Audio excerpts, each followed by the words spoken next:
মুসলিমদের মধ্যে অসন্তোষ ছিল যে আমাদেরকে বিজেপি জুজু দেখিয়ে আমাদের ভোটটা নেওয়া হয়, আমাদের কোনো ডেভেলপমেন্ট নেই। তো এই বিষয়টা বামফ্রন্টের বিরুদ্ধেও ছিল। ইনফ্যাক্ট বামফ্রন্টের 34 বছরের শাসন যখন অবসান হচ্ছে, 2006 সালে সর্বভারতে একটা মুসলিমদের অর্থনৈতিক অবস্থা, সামাজিক অবস্থা নিয়ে একটা সমীক্ষা হয়েছিল। তাতে দেখা গিয়েছিল যে মুসলিমরা সবচেয়ে খারাপ অর্থনৈতিকভাবে, সামাজিকভাবে সবচেয়ে খারাপ হচ্ছে পশ্চিমবঙ্গ, যে রাজ্যটাকে একটা প্রগতিশীল রাজ্য বলা হয়, যে রাজ্যটাকে ধর্মনিরপেক্ষতার পীঠস্থান বলা হয়, সেখানেই কিন্তু, অর্থাৎ এটা কিন্তু বামপন্থীদের সময়তেই এই সমস্যা ছিল। মমতা ব্যানার্জি এখানে কোনো রেকটিফিকেশন করেননি। তিনি ওই নিরাপত্তা দিয়েছি, দাঙ্গা থেকে বাঁচাবো, এই জায়গাটা। এখন মুসলিমদের মধ্যে শিক্ষার হার বেড়েছে, তাদের মধ্যে চেতনা বেড়েছে। এখন সোশ্যাল মিডিয়াতে মানুষ কাউন্টার আর্গুমেন্ট তার সামনে অনেক বেশি আসে, ফলে তাদের মধ্যে একটা বিষয় আছে। এছাড়াও আমি একটা জিনিস বলবো যে একটা কৌশলী সিদ্ধান্ত হয়ে থাকতে পারে, বিশেষ করে সংখ্যাগরিষ্ঠ মুসলিমের জেলাতে, যে বিজেপি, তারা মনে করছে যে বিজেপি আসছে, ফলে যেহেতু দু দফায় ভোট হয়েছে, এবং ফলে তারা একটা জিনিস মনে করেছে যে আমি যদি বিজেপির সঙ্গেই থাকি, অর্থাৎ আমি জলে বাস করব, কুমিরের সঙ্গে কতদিন লড়াই করব। যেটা আমাদের এখানে এর আগে উত্তরপ্রদেশে যোগী আদিত্যনাথ, তিনি স্পষ্ট বলেছিলেন যে আমি মুসলিমদের ভোট চাই না, কিন্তু তারপরেও উত্তরপ্রদেশে মুসলিমরা কিন্তু বিজেপিকে ভোট দিয়েছে। কেন দিয়েছে? দিয়েছে সেখানেও কিন্তু ওই ঘুরিয়ে নিরাপত্তার প্রশ্ন, যে এই লোকটি তো শাসন করবে, এই দলটাই তো শাসন করবে, আমি কাহাতক এদের বিরুদ্ধে লড়াই করব, আমি তো লড়াই করতে পারবো না। ভারতের পশ্চিমবঙ্গে বিপুলভাবে ভোটে বিজয়ী হয়েছে ভারতে ক্ষমতাসীন বিজেপি। বিজেপির জন্য এটাই ভারতের পশ্চিমবঙ্গে প্রথম বিধানসভা নির্বাচনে জয়। তৃণমূল কংগ্রেস চতুর্থবারের মতো টানা পশ্চিমবঙ্গে বিজয়ী হবে, এরকম একটা আস্থা, আত্মবিশ্বাসের মধ্যে দলটি বড় ধরনের বিপর্যয়ের সম্মুখীন হয়েছে। এবং যেটা মনে হচ্ছে সারা পশ্চিমবঙ্গ জুড়েই যেসব রাজ্যকে তৃণমূলের শক্ত ঘাঁটি হিসেবে মনে করা হতো, এমনকি সেগুলোতেও বিজেপি বিস্ময়কর বিজয় পেয়েছে। এখন এই যে বিজেপির বাংলা বিজয়, পশ্চিমবঙ্গে এই বিজয়কে কিভাবে দেখছেন, কিভাবে বিশ্লেষণ করবেন? এটা পশ্চিমবঙ্গের সংবাদ মাধ্যমের জন্য একটা চমক কিনা, বিস্ময় কিনা, নাকি এটাই এ দফায় প্রত্যাশিত ছিল? এসব নিয়ে আলোচনায় আমার সঙ্গে যুক্ত হয়েছেন ভারতীয় সংবাদ মাধ্যম দ্য ওয়ালের নির্বাহী সম্পাদক অমল সরকার। অমল সরকার, আপনাকে স্বাগত জানাই।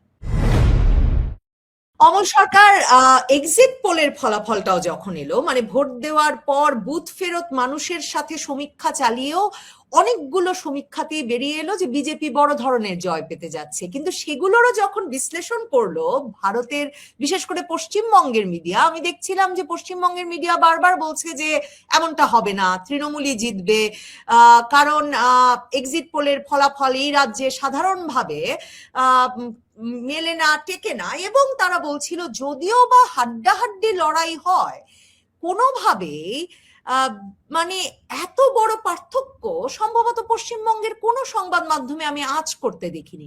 এমন হলো কেন? মানে আপনাদের জন্য এই এক চরম বিস্ময়।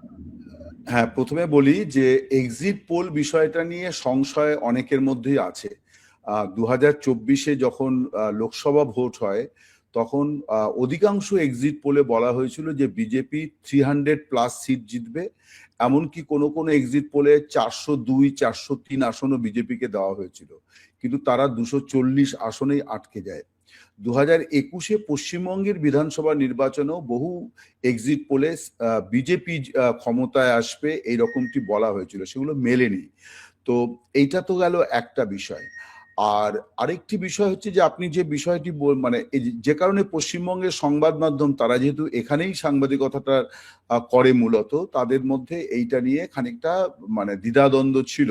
কিন্তু পশ্চিমবঙ্গের সংবাদ মাধ্যম সব ধরনের এক্সিট পোলই প্রকাশ করেছে। এবং এখন যে বিষয়টি নিয়ে খুব চর্চা, আপনি যেটা বলছিলেন যেটা বিস্ময় কিনা, দেখুন এখানে একটা বিষয় আছে যে তৃণমূল এইরকম ভাবে বিপর্যয়কর পরাজয় হবে এইটা কেউ ভাবেনি। কিন্তু তৃণমূল যে হারতে পারে না, মানে বিষয়টাও কিন্তু ছিল না। তার কারণ আমি বলি, দুটি পোলারাইজেশন এবারের নির্বাচনে লড়াই হয়েছে, দুটো মানে মেরুকরণের লড়াই হয়েছে। একটি ধর্মীয় মেরুকরণ, যেটা হচ্ছে যে বিজেপি তার হিন্দুত্ব দিয়ে তার মেরুকরণ করেছে। আরেকটি হচ্ছে যে শ্রেণী মেরুকরণ হচ্ছে যে ক্লাস পোলারাইজেশন, অর্থাৎ তৃণমূলের পক্ষে গরিব মানুষের একটা ভোটের ইয়ে ছিল, অর্থাৎ মানে মমতা বন্দ্যোপাধ্যায়ের সরকারের যে কর্মসূচি, সেই কর্মসূচির প্রেক্ষিতে গরিব মানুষের একটা মানে ভোট তার সঙ্গে ছিল। বিজেপির কাছে এটাই চ্যালেঞ্জ ছিল যে এই প্রাচীরটাকে তারা হিন্দুত্ব দিয়ে ভাঙতে পারে কিনা। সেটা তারা ফাইনালি সক্ষম হয়েছে। কেন সক্ষম হলো তার একটা বড় কারণ হচ্ছে যে এটাও ঘটনা যে রিসেন্ট পাস্টে কিন্তু হিন্দুত্বের রাজনীতির যে বিষয়গুলোকে আমরা মানে বৈশিষ্ট্যগুলোকে আমরা বলি, সেগুলোর যে খুব বিরাট বোলবোলা ছিল তা কিন্তু নয়। তারপরেও বিজেপি যেটা এটা করতে পারলো, তার একটা বড় কারণ হচ্ছে যে সেটা হচ্ছে যে তৃণমূলের যে অনাচার, অর্থাৎ তার যে 2021-এও কিন্তু বাঙালি মানে পশ্চিমবঙ্গের মানুষ বিজেপিকে আটকে দিয়েছিলেন, সেখানে একটা বাঙালি অস্মিতা কাজ করেছিল যে বিজেপি হিন্দুত্ব, হিন্দি, এই যে বিষয়টা, এটার সঙ্গে বাঙালির সংস্কৃতি, বাঙালি ভাষা, কৃষ্টি, কালচার এগুলো যায় না।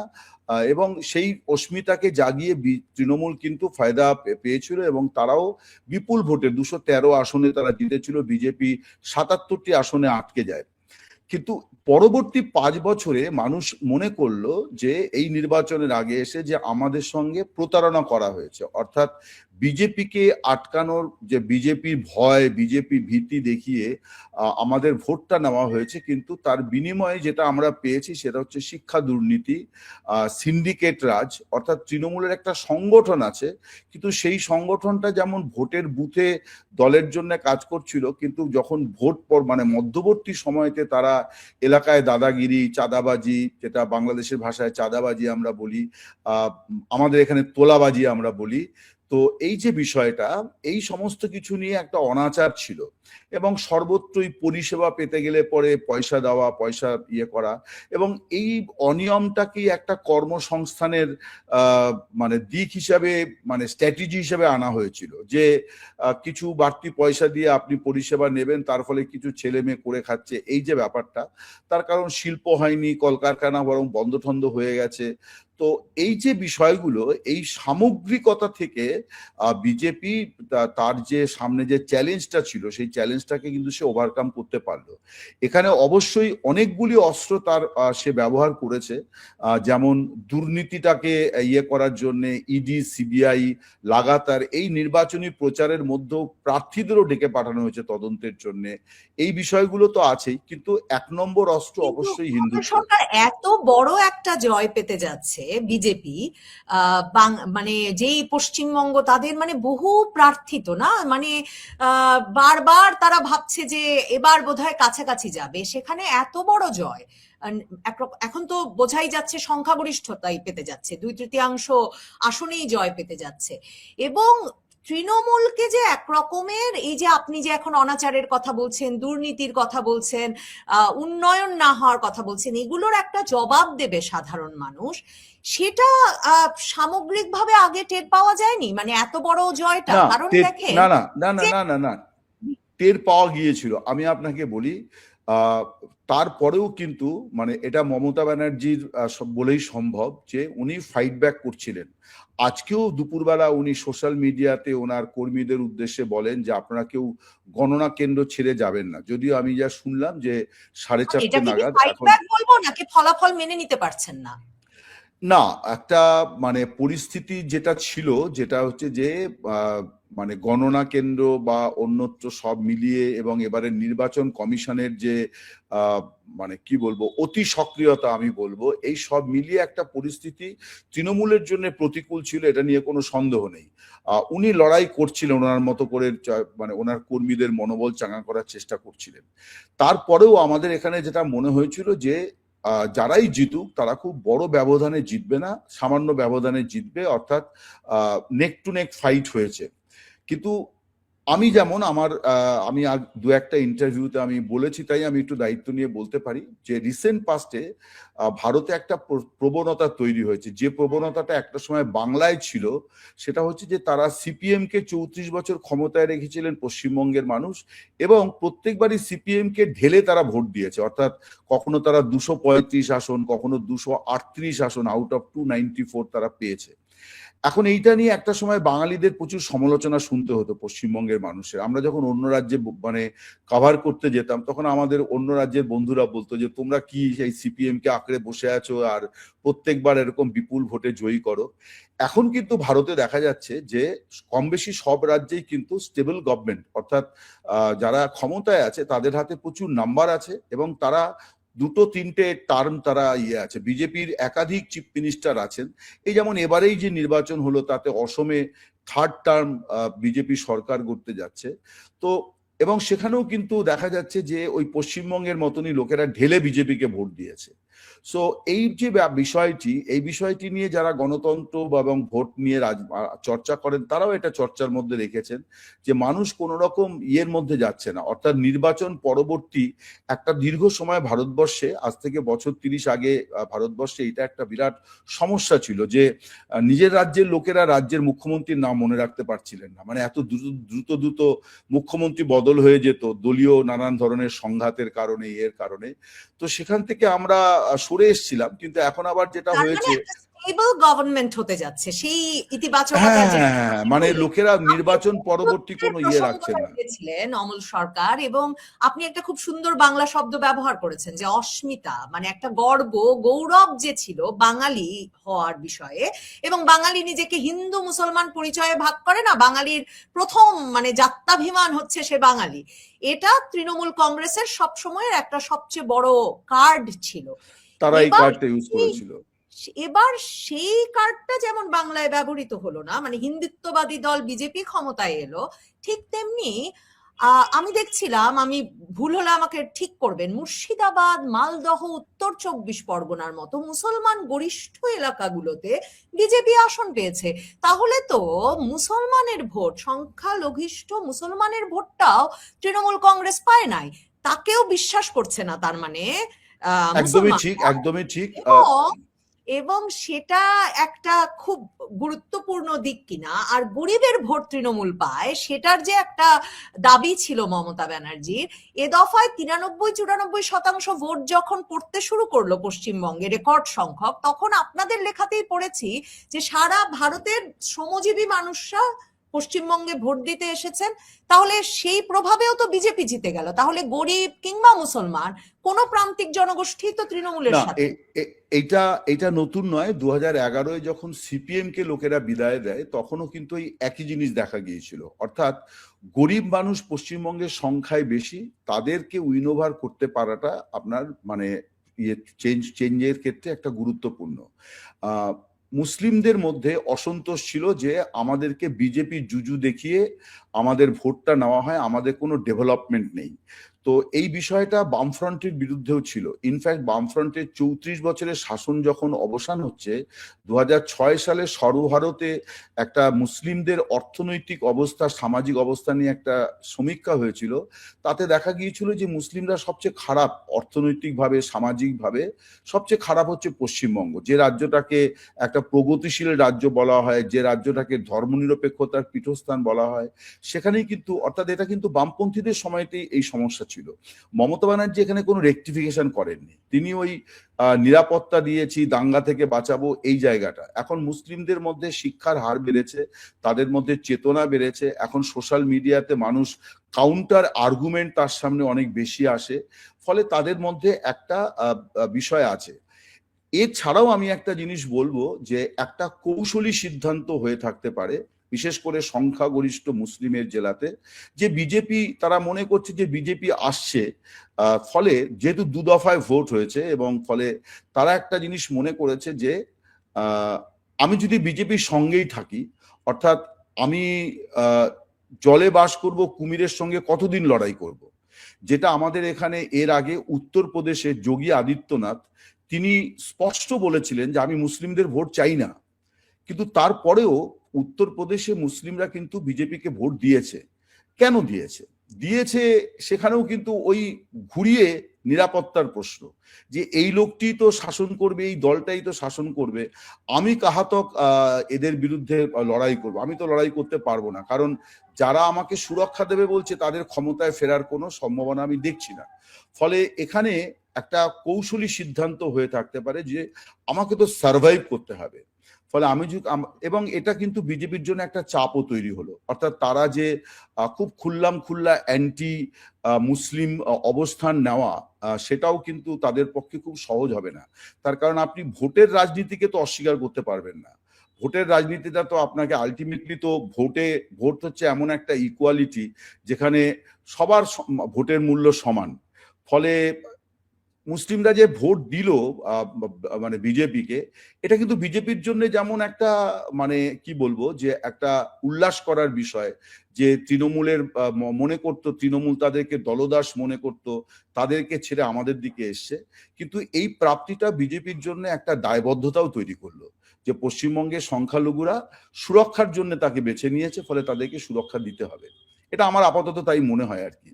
এসআইআর এর তাহলে তেমন কোনো প্রভাব পড়লো না, মানে যেই নাগরিকত্ব তালিকা থেকে বলা হচ্ছিল যে প্রায় 1 কোটি মানুষকে পশ্চিমবঙ্গে বাদ দেওয়া হয়েছে, আমি অনেক লেখায় পড়ছিলাম এদের সংখ্যাগরিষ্ঠ মুসলিম বলে অনেকে বলছিলেন যে হিন্দুদের মধ্যে আবার যারা বাদ পড়েছেন তারা আবার একেবারে প্রান্তিক মানুষ, মানে মতুয়া সম্প্রদায়ের মানুষ, গরিব মানুষ। তো এখন দেখা যাচ্ছে মতুয়া সম্প্রদায়ের যেই জায়গায় মানে সংখ্যায় ভারী, তারাও ভোট দিয়েছেন বিজেপিকে। আবার আমি এক জি, হ্যাঁ, আমি একটা বিষয় আপনাকে বলি। এবারের নির্বাচনের একটা বিশেষ দিক হচ্ছে যে এই প্রথম আমার মনে হয়, আমি আগে কখনো শুনিনি যে বিগত নির্বাচনের তুলনায় পরের নির্বাচনে ভোটারের সংখ্যা কম। এবারে কিন্তু 2024-এ যত মানুষ লোকসভায় ভোট দিয়েছিলেন তার থেকে ভোটার তালিকাতেই সরকারিভাবে ভোটারের সংখ্যা বেশ কয়েক লাখ কম ছিল।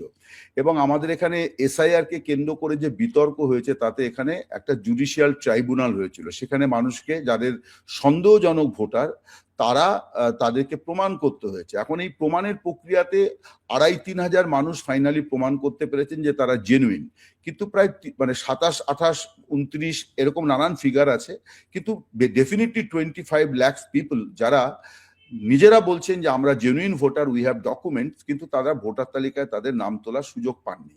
ফলে এরা যদি ভোট দিতেন সেই ফলটা কি হতো নোবডি নোজ। আরেকটা ইন্টারেস্টিং বিষয় হচ্ছে যে যখন ভোটার কম বিগত নির্বাচনের তুলনায়, কিন্তু দেখা যাচ্ছে যে বিগত নির্বাচনের তুলনায় 30 লাখ ভোট অতিরিক্ত পড়েছে এবার। পার্সেন্টেজ অফ ভোটটা গতবারের থেকে 10% বেশি। তার মানে এদিকে 25-30 লাখ লোক ভোট দেওয়ার সুযোগ পেলেন না, আবার কম ভোটার তালিকাতেও দেখা গেল বিগত নির্বাচনের তুলনায় 30 লাখ লোক অতিরিক্ত ভোট দিয়েছেন। যেটা বোঝা যাচ্ছে, আপনি যে প্রশ্নটা সঙ্গত কারণেই করেছেন যে এসআইআর এর মানে ইম্প্যাক্টটা কি, না এখানে বিষয়টা হচ্ছে যে হিন্দুত্বের জোয়ারে বাকি সবগুলো ভেসে গেছে, অর্থাৎ ফাইনালি ওইটাই ডমিনেট করেছে যে আমরা পশ্চিমবঙ্গ থেকে, এবং আমরা এটা দেখতেও পাচ্ছিলাম মানে যে বাঙালি সংখ্যাগরিষ্ঠ রাজ্যে তাহলে হিন্দুত্বের জোয়ারি, মানে এটা মমতা ব্যানার্জিকে এটা শিক্ষা দেওয়ার ভোট নয়। হ্যাঁ, অবশ্যই এটা আমি যেটা আপনাকে বলছিলাম যে হিন্দুত্বকে মানুষ গ্রহণ করলো এই জন্য ফাইনালি, এর জন্য মানুষের কাছে সবচেয়ে বড় যেটা হলো সেটা 2021-এর নির্বাচন, যে নির্বাচনে বাঙালি অস্মিতার কথা বলে, ধর্মনিরপেক্ষতার কথা বলে বিজেপিকে ঠেকানো হলো এবং মমতা ব্যানার্জির কথায় মানুষ সায় দিলেন। কিন্তু উনি যে সরকারটা নিয়ে আসলেন, ওনার প্রশাসন, সেটা একটা লুটতরাজ, মন্ত্রীদের ঘর থেকে কোটি কোটি টাকা পাওয়া গেল, হ্যাঁ, তারপরে শিক্ষা দুর্নীতিতে কয়েক হাজার মানুষের চাকরি চলে গেছে। এটা তো শহুরে এবং মধ্যবিত্ত মফস্বল সর্বত্রই এটার প্রভাব পড়েছে। এছাড়া একটা যে দাদাগিরি, সন্ত্রাস, আমরাই শেষ কথা, এই যে বিষয়গুলো, এগুলো অর্থাৎ একটা অপশাসন এবং একটা হিন্দুত্ব, এই দুটোর মধ্যে বাঙালির দোলা চলে ফাইনালি। এবং এটাও ঘটনা যে বাঙালি শিক্ষিত হিন্দু সম্প্রদায়ের মধ্যে একটা সাম্প্রদায়িক মনোভাব কিন্তু স্বাধীনতার আগে থেকেই আছে, আমি খুব বিশদে যাচ্ছি না, কিন্তু আছে। সেটাকে আটকে রাখা গিয়েছিল বামপন্থা দিয়ে। স্বাধীনতার পরে পরে পশ্চিমবঙ্গে বামপন্থী রাজনীতি, পশ্চিমবঙ্গে কংগ্রেসের রাজনীতি, যে কারণে দীর্ঘদিন বিজেপি বা তাদের যে মানে তাদের যে মানে পুরনো যে দল অর্থাৎ জনসংঘ, এটা হচ্ছে শ্যামাপ্রসাদ মুখোপাধ্যায়ের রাজ্য পশ্চিমবঙ্গ, যেখানে বিজেপি মানে শ্যামাপ্রসাদকে বিজেপি তার ইডিওলজির শ্রেষ্ঠ সন্তান মনে করে, তার আদর্শিক মানে নেতা মনে করে, তার রাজ্য হচ্ছে পশ্চিমবঙ্গ। তো সেখানে তারা কিছুতেই পারছিলেন না। কেন পারছিলেন না? না, দুটো সেকুলার ফোর্স, একদিকে কংগ্রেস আর একদিকে বামপন্থীরা, তারা এই দেশভাগ জনিত যে সাম্প্রদায়িক মানে বিভাজন, এটাকে তারা আটকে রেখেছিলেন। মমতা ব্যানার্জির সবচেয়ে বড় যে ভুলটি, সেটি হচ্ছে যে 2011 ক্ষমতায় আসার পর ওনার প্রথম মনে হলো যে আমি যেহেতু সিঙ্গুরের প্রকল্প করতে দিইনি, নন্দীগ্রামে শিল্পায়ন আটকে দিয়েছি, তাহলে আমি যদি কংগ্রেস এবং সিপিএম কে অবাধে রাজনীতি করতে দিই, তাহলে তারা আমাকে কাজে বাধা দেবে। অতএব আমি প্রথমেই উনি যেটা করলেন, এই দলগুলোতে মানে উনি বলতে ওনার পার্টি সিপিএম কে ধ্বংস করলো, তাদের পার্টি অফিস দখল করা, নেতা কর্মীদের মারধর করা, তাদের এলাকা ছাড়া করা, পার্টি অফিস পুড়িয়ে দেওয়া, এই সমস্ত করা হলো। কংগ্রেসের ক্ষেত্রেও তাই করা হলো। এর ফলে যেটা হলো যে এদের যারা নিচুতলার কর্মী, তারা দেখলো যে আমাদের পার্টি তো আমাদেরকে সুরক্ষা দিতে পারছে না। শুধু যে বিপন্নতা শুধু যে সংখ্যালঘু সমাজেরই আছে তা নয়, রাজনৈতিক দলেরও প্রচুর লাখ লাখ মানুষের বিপন্নতা তৈরি হলো। তারা দেখলো যে let's go to the BJP, তার কারণ তারা তো কেন্দ্রের সরকারে আছে, তারও তো হাতে ক্ষমতা আছে, এবং বিজেপি এখানে প্রচুর মানুষকে তারা সুরক্ষা দিল, সেন্ট্রাল ফোর্স তাদেরকে দিল, তাদের নিরাপত্তার ব্যবস্থা করলো, যেখান দিয়ে তারা এই জিনিসটা তৈরি করলো। সো দুটো সেকুলার ফোর্সকে মমতা ব্যানার্জি যেভাবে নিধন করেছেন, তারই পরিণতি কিন্তু আজকে বিজেপির কাছে তার পরাজয়। এবং এটা খেয়াল রাখতে হবে যে রাজনীতিতে তার এই সংসদীয় রাজনীতিতে তার উত্থান, তার তৃণমূল গঠন এবং তার উত্থানের শুরুবাতটা কিন্তু বিজেপির হাত ধরে। 98-এর 1 জানুয়ারি তৃণমূল সরকার তৈরি মানে দল তৈরি হয়। সেবারই আমাদের এখানে লোকসভার একটি উপনির্বাচন হয়েছিল, পরপর 2 বছর হয়, 98-99 দুটোতেই উনি বিজেপির হাত ধরে নির্বাচনী বৈতরণী পেরিয়েছিলেন। বিজেপির 2 জন জিতেছিলেন 98-এ, তৃণমূলের 7 জন জিতেছিলেন। এই 9 জনকে নিয়ে পশ্চিমবঙ্গ থেকে তিনি লোকসভায় গিয়েছিলেন। তারপরে 2001-এর বিধানসভা নির্বাচনের আগে তিনি বিজেপির থেকে সরে আসেন। তারপর বামপন্থীদের যে ন্যারেটিভটা বিজেপি সম্পর্কে, সেটাকেই তিনি গ্রহণ করেন। কিন্তু যে ভুলটা ক্ষমতায় চলে যাওয়ার পর উনি করলেন, যে সেকুলার ফোর্সটা যদি থাকতো তাহলে কিন্তু আজকে ভোটটা 3 ভাগ হতো। এই যে 2 ভাগ হয়ে যাওয়া মানেই কিন্তু যে কেউ জিতবে, এবং সামান্য সুইং হলে পরে আপনার যে জিতবে তার ভূমিধস জয় হবে। আমি গতকালই একটা লেখাতে এই কথা লিখেওছি মানে যে একেবারে মানে তৃণমূল আজকে মানে ফলাফলে এটা বোঝা গেছে যে পশ্চিমবঙ্গে তো আর মানে বামপন্থীরাও নাই, কংগ্রেসও নাই, এবং আমি বিজেপি বামপন্থীদের তৃণমূল কংগ্রেসকে নিঃশেষ করে, তাহলে তৃণমূল কংগ্রেসও নাই। তাহলে পশ্চিমবঙ্গে আগামী অনেক দশকের রাজনীতি শুধুই হিন্দুত্বের রাজনীতি, শুধুই বিজেপির রাজনীতি। মমতা ব্যানার্জি তো ধরেন ভবানীপুরেও ভীষণ প্রতিরোধের সম্মুখীন হচ্ছেন শুভেন্দু অধিকারীর কাছে, এই বাড়ছেন এই কমছেন, সম্ভবত বেরিয়ে আসবেন, শেষ পর্যন্ত তিনি নির্বাচিত হবেন। হ্যাঁ, শুরুতে শুভেন্দু অধিকারী অনেকটা সময় এগিয়েছিলেন, তারপর মমতা ব্যানার্জি অনেকটা ব্যবধানে এগিয়েও যান, কিন্তু এখন আবার ক্রমশ ব্যবধানটা কমে আসছে। ফাইনালি কি হবে, আমরা এখন যখন কথা বলছি তখন এই ব্যাপারে চূড়ান্ত কথা বলার মতো সুযোগ নেই যে ফাইনালি রেজাল্টটা মানে কি তার হবে। মানে তৃণমূল কংগ্রেস আসলে তার অস্তিত্ব ধরে রাখতে পারবে কিনা, এবং এই 71 বছর বয়সী মমতা ব্যানার্জি তার দলটাকে, এই যে দলটি সর্বভারতে বিজেপি প্রতিরোধের একটা প্রতীক হয়ে উঠেছিল, সেটা ধরে রাখতে পারবেন কিনা, সেই সব কিছু কিন্তু অনিশ্চিত হয়ে পড়লো এই নির্বাচনটির মাধ্যমে। পশ্চিমবঙ্গের মুখ্যমন্ত্রী কে হতে যাচ্ছেন, মানে দিদি নন, মমতা ব্যানার্জি নন, বিজেপি ক্ষমতায়, কে হবেন মুখ্যমন্ত্রী? দেখুন, মানে বিজেপি তো কাউকে মুখ্যমন্ত্রী বলে প্রজেক্ট করে তারা নির্বাচন লড়ে না। তারা শুধুমাত্র নরেন্দ্র মোদীকেই মানে লোকসভার ক্ষেত্রে করে ভারতের প্রধানমন্ত্রী পদপ্রার্থী। কোনো রাজ্যে কোনো কাউকে তারা করে না। কিন্তু শুভেন্দু অধিকারী তিনি আলোচনাতে ডেফিনেটলি এগিয়ে আছেন। আমরা বলতে পারবো না যে নরেন্দ্র মোদী অমিত শাহের মানে ইয়েতে সিদ্ধান্তটা কি হবে। আলোচনায় এগিয়ে আছেন বেশ কয়েকটি কারণে। তার একটা বড় কারণ যে তিনি তৃণমূল থেকে ওই দলে গিয়েছেন। বিজেপি অন্য দল থেকে যারা আসে তাদেরকে কিন্তু পুরস্কার দেয়। আসামে এখন যিনি মুখ্যমন্ত্রী হিমন্ত বিশ্ব শর্মা, তিনি কিন্তু কংগ্রেসের খুব পপুলার নেতা ছিলেন আসামে। তিনি 2016-এ ক্রস ওভার করে বিজেপিতে আসেন, 2021-এ তিনি প্রধানমন্ত্রী হয়েছেন, মুখ্যমন্ত্রী হয়েছেন অসমের। আবার এবার তিনি দলকে ক্ষমতায় ফেরালেন, তিনি মুখ্যমন্ত্রী থাকবেন আমার মনে হয়। শুভেন্দু অধিকারী তৃণমূলের মানে সেকেন্ড ইন কমান্ড ছিলেন প্রায়, মানে মমতা ব্যানার্জির পরে একটা সময়তে তার বিরাট দাপট ছিল। তিনি ক্রস ওভার করে 2021-এর নির্বাচনের আগে তিনি বিজেপিতে এসেছেন, এবং বিজেপিতে তিনি কিন্তু প্রচুর মানে কি বলবো, যেটাকে বলা হয় যে দল সাজানো, সংগঠন, ছুটে যাওয়া, দৌড়ঝাঁপ করা এবং তৃণমূলের বিরুদ্ধে একটা বড়ভাবে আন্দোলন করা, এবং এই যে হিন্দুত্বের বিষয়টি, এবং এর মধ্যে দুটো বিষয় আছে, যে মুসলিম বিরোধিতার যে জায়গাটা খুল্লা, যেটা পশ্চিমবঙ্গের রাজনীতিতে কখনো ছিল না, সেইটা উনি কিন্তু খুব মানে ওনার দল নিশ্চয়ই মনে করবে যে উনি খুব নিষ্ঠার সঙ্গে করেছেন। আমি অন্তত যারা বিজেপির সাপোর্টার তাদের মধ্য থেকে এটা শুনি যে শুভেন্দু অধিকারী খুব নিষ্ঠার সঙ্গে এটা করেছেন। ভারতে হিন্দুত্বের নানান মডেল আছে। একটি মডেল উত্তরপ্রদেশের যোগী আদিত্যনাথের, যেখানে হচ্ছে সরাসরি মুসলিমদের বলে দেওয়া তোমাদের সমর্থন চাই না। এটার ইকুয়েশন হচ্ছে যে তাহলে হিন্দু ভোটের কনসলিডেশনটা অনেক বেশি হবে। এটা কিন্তু এবারে পশ্চিমবঙ্গ বিজেপির তরফে ভার্চুয়ালি এটা করা হয়েছে। তো তার ফলেও কিন্তু একটা কনসলিডেশন অফ হিন্দু ভোট এইটা হয়েছে, কারণ হিন্দুত্বকে বাঙালি গ্রহণ করেছে, এবার বিজয় হয়েছে বলে মনে করা হচ্ছে যে গ্রহণ করেছে। গ্রহণ কিন্তু 2021-এও করেছিল, তার কারণ 2019-এর নির্বাচনও 18টা লোকসভা। আপনার সঙ্গে এখন যে প্রশ্নটা করব তা নিয়ে আলাদা করে একদিন আলাপ করতে চাই খুব শিগগিরই। না, আমি বলছি যে 2021-এ যে হিমন্ত বিশ্ব শর্মা তো কদিন আগে আবার আরেকটা কথা বলেছেন যে বাংলাদেশের সঙ্গে ভালো সম্পর্ক হোক তিনি চান না, প্রতিদিন সকালে তিনি সেই প্রার্থনা করেন। এখন বিজেপির এতদিনের অভিযোগ ছিল যে মমতা ব্যানার্জির জামাত ঘনিষ্ঠতার কারণে, এবং উনি যেহেতু সীমান্তে জামায়াতে ইসলামী সহ ইসলামপন্থী বাংলাদেশের দলগুলোকে পেলে পুষে রাখেন, সে কারণে তিনি কাঁটাতার দিতে চান না, সে কারণে তিনি সীমান্তে কেন্দ্রের প্রহরা বাড়াতে চান না, সেসব বিষয়ে নানা সময় নানা আপত্তি করেন।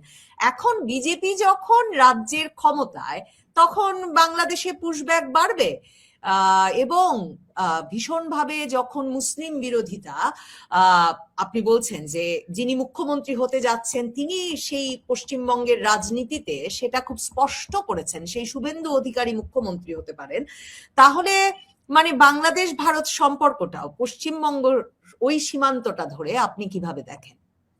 না, এখানে আমার মনে হয় যে বিজেপির এই ইনফিল্ট্রেশনের প্রশ্নে তারা কোনো আপোষ করবে না, মানে বাংলাদেশে যারাই সরকার গড়ুক এখানে তারা কোনো আপোষের জায়গায় যাবে না, কারণ এটা তাদের রাজনীতির কোর ইস্যু। তারা মনে করে যে সীমান্তের ওপার থেকে অমুসলিম যারা আসেন তারা শরণার্থী, যদিও ভারতে কিন্তু শরণার্থীর যে আন্তর্জাতিক যে ডিক্লারেশন আছে ভারত তার সিগনেটারি নয়, যে কারণে তারা রোহিঙ্গাদের আশ্রয় দেয়নি। অনেক দেশ দিয়েছে, বাংলাদেশ অনেক অনুরোধও করেছে কিন্তু দেয়নি। রোহিঙ্গারা হয়তো ভারতে আছেন কিন্তু সেটা বেআইনিভাবে আছেন, ভারত সরকার কাউকে শরণার্থী ইয়ে করে না।